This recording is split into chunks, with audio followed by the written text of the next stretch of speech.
Leo, hi, welcome to Mr. Queen PH at ito ang inyong weekly reading for August 28 to September 3, 2023. Ayan, so bago tayo magsimula, promote ko lang ang aking mga power bracelets for manifestation of protection, healing, love, and money. Available po yan sa Shopee at sa TikTok. Lahat po ng link nasa description. Paki-check nyo na lang po. Thank you. Okay, so Leo, this is a general reading, no? So maaari kayong makarelate.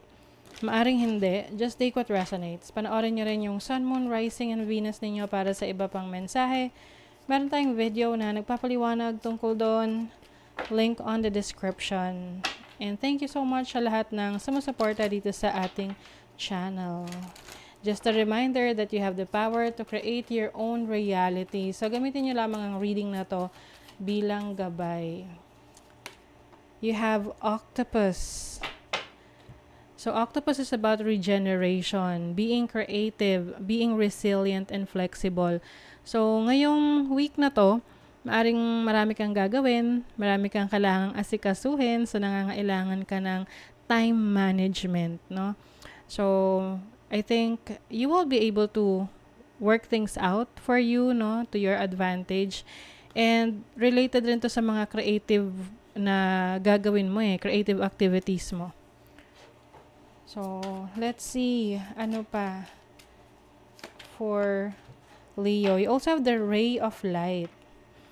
Ray of light, this is like kaliwanagan, no? Focus.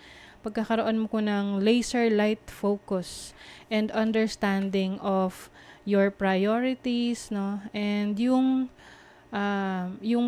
vision mo tungkol doon sa magiging resulta ng mga ginagawa mo. Siyempre, very busy ka. And aside from that, no, alam mo rin kung ano yung main target mo. Na, ano yung goal mo for this week na ma-accomplish. So, very much focused ka sa iyong mga goals and dreams. Let's see. Meron kang concentration. And then you have wow, giraffe, the bigger picture.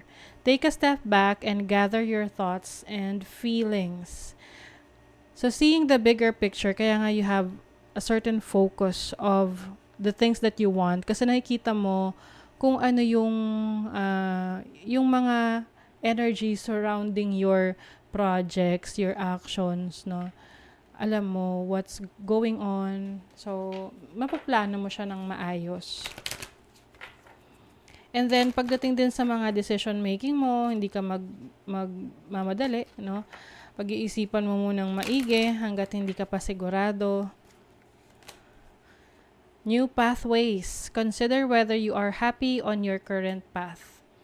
Maaaring i-consider mo kung tama ba na magsistay ka sa situation mo ngayon o meron kang susubukang bagong opportunities or bagong projects, bagong landas na tatahakin mo. Kasi kung hindi ka masaya, then you're going to look for what will make you feel happy and contented. So parang i-challenge mo yung sarili mo. Nasaan ang satisfaction? So let's see your overall energy for this week. Ooh, 5 of Pentacles. Maaring may iniisip ka ngayon related sa finances mo. Tipong may kulang or halimbawa meron kang project na gagawin or business na sinisimulan, medyo kinakapos, no, sa budget. Let's see your challenge. Ano yung challenge? The Page of Cups. The challenge is maaring hindi ka masyado nakakaisip ng ideas or solution, no, dito sa financial struggles mo ngayon. Maaring you're being asked to think outside the box and be more creative in, making money na hindi lang isa yung pwedeng pagkuhanan mo ng resources mo, ng funds mo. Think of other ways, like for example, selling some stuff na hindi mo naman na ginagamit, no? Na pwede kang makapag-generate ng income or funds para sa project mo or sa business mo.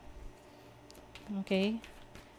Let's see naman ang inyong opportunity. Ano yung opportunity ng mga Leo? You have the sun. This is your opportunity. Your opportunity is yourself. Okay? Na kaya mong gumawa ng paraan sa kung ano man yung challenges na kinakaharap mo ngayon.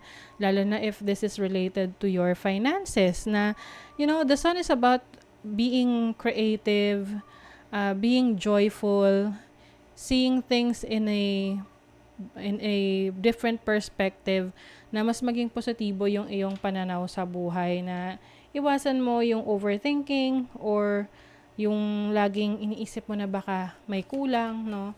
Kasi you are enough, no? Ikaw mismo ang kailangan mo. Oo, ikaw yung opportunity dito sa ginagawa mo. Let's see your blessing. You have the Knight of Wands. Your blessing is your confidence, no? Knight of Wands is someone na gagawin niya yung gusto niya kasi passionate siya doon. So, as long as you are passionate in what you are doing, wala namang makakapigil sa'yo eh. Wala makakapigil sa'yo na maggawin yung mga gusto mo. Kasi gusto mo yun, di ba? Walang makakapigil dyan. So, let's see, ano pa, for Leo. You have the riches. This is Saturn in Capricorn in the 10th house. 10th house is your career, advancement, no? And your reputation. So, Saturn is here. So, ibig sabihin parang may challenges ka dyan. Pero, ito yung pinapatatag ka ng challenges na to. Tinitingnan ko hanggang saan yung kaya mong tiisin, no? Para lang sa mga pangarap mo. Kasi, 'di ba, kapag gusto mo ang isang bagay, kahit mahirap, haharapin mo 'yun eh. Kasi you really want that, no? So, 'yan yung hinihintay sa inyo ni Saturn, na ipakita nyo yung inyong lakas, yung inyong galing, yung inyong talento, and eventually Saturn is going to reward you, no? I-reward ka niya ng dine-deserve mo sa effort na binibigay mo sa career mo. You also have the moon in Leo. Leo in the 5th house. Nakakatawa lang kasi moon is about emotions, instinct, protection, love rin to eh. So, appreciation. The universe is appreciating your efforts. Especially if you are using your creativity, you are being joyful, no? Kahit may challenges, hinaharap mo pa rin ng may ngiti sa yung labi, no? Ang mga challenges na to. And, everything is going to be appreciated sa lahat ng efforts na ibibigay mo. And I also see someone here, if you are looking for a romantic partner, kung open ka dyan ngayon, I'm seeing someone na magbibigay sa'yo ng lakas ng loob, no? Na pwedeng magiging inspiration mo, itong taong to, dahil naniniwala siya sa kakayanan mo. You also have pleasure with a close friend. Maaring meron kang connection ngayon sa isang malapit na kaibigan na, magkakaroon kayo ng pag-uusap, you will hang out sa isa't isa. Oo. Ayan. Teka lang, naggulo siya. So, you may be spending some of your time with your friend, a very close friend.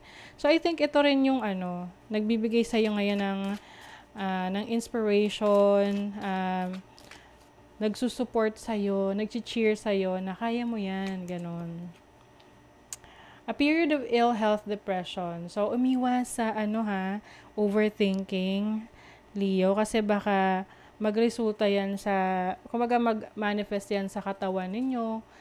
You may feel sick, 'di ba? So, para sa kalusugan nyo yan. Fair woman, dealings or relationship with a woman with blonde, gray, or white hair. So, yung iba sa inyo, very significant itong tao na to, na magbibigay sa inyo ng support, inspiration, can be your mother, can be your friend, your sister, a woman na merong blonde, gray, or white hair. Take care of your health, Leo.